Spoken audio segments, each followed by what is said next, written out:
Hello दोस्तों, नमस्कार, आदाब, सत श्री अकाल। मैं हूं कमरप्रीत सिंह और आप देख रहे हैं जड़ी बूटी का इंजीनियर चैनल।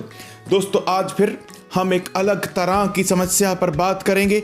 तो अगर आपको लगे वीडियो अच्छी, इसको लाइक और शेयर ज़रूर करें, चैनल को सब्सक्राइब ज़रूर कर दें और बेल का आइकॉन तो ज़रूर दबा दें। आज का वीडियो शुरू करते हैं बिना को टाइम ख़राब किए हुए, बिना को टाइम वेस्ट किए हुए। तो दोस्तों, आज हम बात करेंगे जो अंग्रेज़ी डॉक्टर ये कहते हैं कि मर्दाना कमजोरी की समस्या एक साइकोलॉजिकल प्रॉब्लम है, ये आपके दिमाग का वहम है। आज हम इस पर बात करेंगे कि क्या वो सही कहते हैं या गलत। मैं जो भी बात करूंगा प्रमाण के साथ करूंगा, हवा के अंदर कोई भी तीर नहीं चलाऊंगा। मैं ये बिल्कुल नहीं कहता कि एलोपैथी गलत है। एलोपैथी बहुत उच्च स्तर की विद्या है, एलोपैथी बहुत आदरणीय विद्या है, मैं उसका बहुत आदर करता हूँ। लेकिन जो एलोपैथी के डॉक्टर हैं, उनकी ये स्टेटमेंट निहायत ही बेवकूफ़ाना है, निहायत ही गलत है। अब या तो ये डॉक्टरों का घटियापन हो सकता है कि जिस चीज़ का उनके पास इलाज नहीं, आप उस बारे में ऐसा बोलना शुरू कर दो कि ये एक साइकोलॉजिकल प्रॉब्लम है, या उनकी किताबों में कोई खोट है, किताबों में कोई गलती है कि उनको बात ही ये पढ़ाई जाती है। ज़्यादातर जो सेक्स समस्या आती है वो मेल सेक्स हार्मोन टेस्टोस्टेरोन की कमी की वजह से आती है, या फॉलिकल स्टिमुलेटिंग हार्मोन और ल्यूटेनाइजिंग हार्मोन, जिसको एफएसएच और एलएच भी बोलते हैं, इसकी वजह से आती है। एफएसएच और एलएच आपके पिट्यूटरी ग्लैंड में से निकलते हैं और टेस्टोस्टेरोन आपके टेस्टीज में से, जो आपका अंडकोश है, उसमें से निकलता है। एलोपैथी के पास, अंग्रेजी डॉक्टरों के पास ग्लैंड को ठीक करने की दवा नहीं, उसकी उदाहरण मैं आपके सामने पेश कर सकता हूं।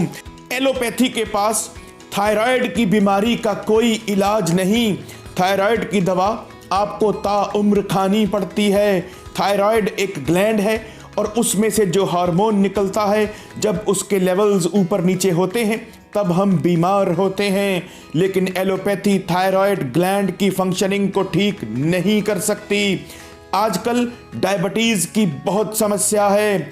एलोपैथी जिस ग्लैंड में से इंसुलिन निकलती है, जिसको पेनक्रियाज बोलते हैं, उस ग्लैंड को ठीक नहीं कर सकती। आपको शुगर की दवा ताउम्र खानी पड़ती है। ऐसे ही हमारा टेस्टीज भी एक ग्लैंड है जो टेस्टोस्टेरोन हार्मोन बनाता है। इनके पास, एलोपैथी के पास ग्लैंड की दवा नहीं। अगर इनके पास ग्लैंड की दवा होती तो ये थायराइड को, ये पेनक्रियाज को, शुगर को ठीक करने की क्षमता रखते। मैं ये बात डंके की चोट पर कहता हूँ, आयुर्वेद के पास ग्लैंड्स को ठीक करने की दवा है। मैं ये बात डंके की चोट पर कहता हूँ, आयुर्वेद के पास थायराइड को ठीक करने की दवा है। मैं ये बात डंके की चोट पर कहता हूँ, आयुर्वेद के पास पेनक्रियाज को ठीक करने की दवा है।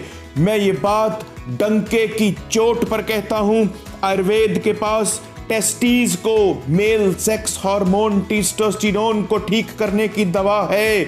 जो एलोपैथी के डॉक्टर हैं, ये आपको टेस्टोस्टेरोन के इंजेक्शन लगवाएंगे। सुस्टानॉन नाम का एक बहुत कॉमन इंजेक्शन है और फॉरेन कंट्रीज में इसको टी शॉट बोला जाता है।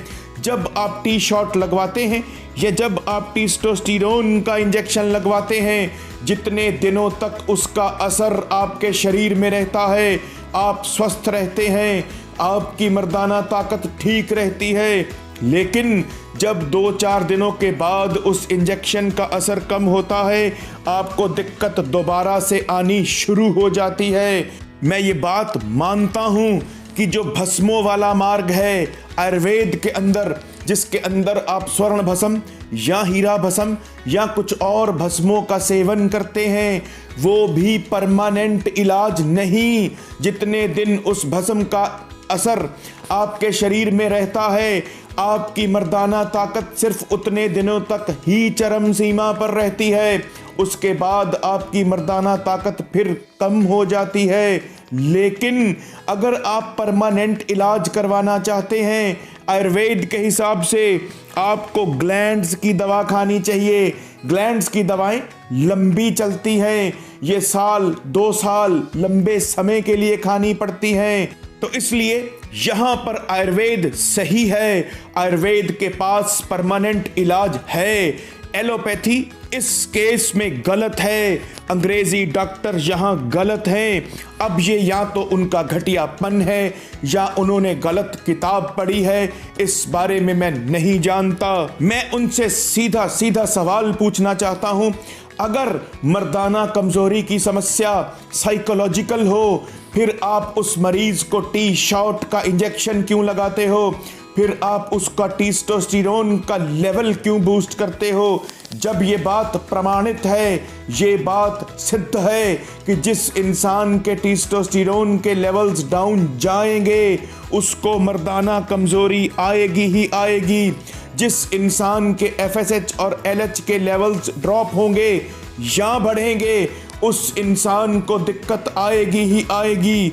तो अगर आपके पास उन ग्लैंड्स को सही करने का कोई इलाज नहीं जिनसे ये हार्मोन्स निकलते हैं, तो आप लोगों को मिसगाइड क्यों करते हो? आयुर्वेद कोई छोटी मोटी चीज नहीं, आयुर्वेद बहुत बड़ा है। आयुर्वेद की शरण में आए, स्वस्थ रहें, सुखी रहें। तो आगे आपकी मर्जी है। अगर आपको लगे वीडियो अच्छी, इसको लाइक और शेयर जरूर करें, चैनल को सब्सक्राइब जरूर कर दें और बेल का आइकॉन तो जरूर दबा दें।